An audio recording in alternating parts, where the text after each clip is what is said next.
Hey, what's going on, guys? Dcurleyfry here with part 2 of the Honda Civic build update. Today I'm going to be painting the valve cover and the heat shield. I'm going to be using some Rust-Oleum high heat paint. It says it resists up to 1200 degrees Fahrenheit, so that should be perfect for this. Why I'm going to be doing this is because if you paint it black, it's going to release more heat, which is going to give us at least 10 wheel horsepower according to the forums, because we're going to be releasing heat, which equals more VTECs. No, I'm just playing around. But in all reality, I just want to paint it black. I think it'll look better. This is all for looks, basically. I don't really like the raw metal it looks like right now. So we're going to paint it black.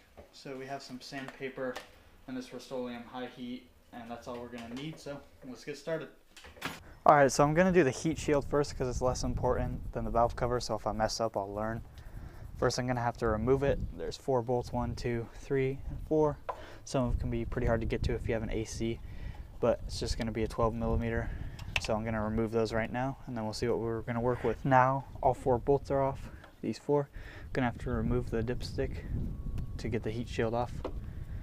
Do that right now. Set it right there for now. Take it off. Expose those rusty headers. And this is what we got to work with. Now we're going to move on to priming it for paint. So now I'm going to use this fine 220 grit sandpaper to go ahead and sand down the heat shield and give it a nice surface for the paint to stick. Now it's all sanded and we are ready to paint. Alright, now we're ready to paint the heat shield. We're going to be using the high heat, as I already said. We're going to spray it lightly, and the can says a few minutes apart. Make sure we shake it well, and here we go.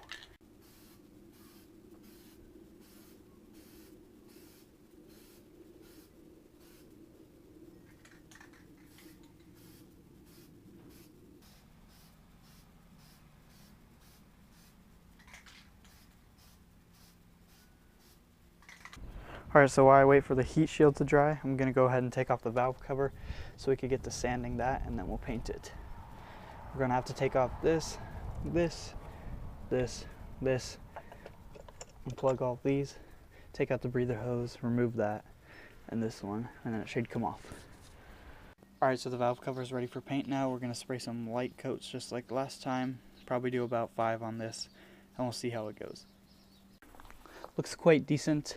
I'm just going to leave these black, the 16 valve and Honda sign and the Honda logo. Just going to leave those black. I think it looks pretty good. I'm not going to shave them down and make them chrome again. But alright, it's pretty decent overall. So the paint has dried and I've reinstalled everything. I think it looks pretty good. We have that clean OEM look now. Let me know what you guys think of it down in the comments. And subscribe if you want to see more. And let me know if you guys have any ideas for future upgrades.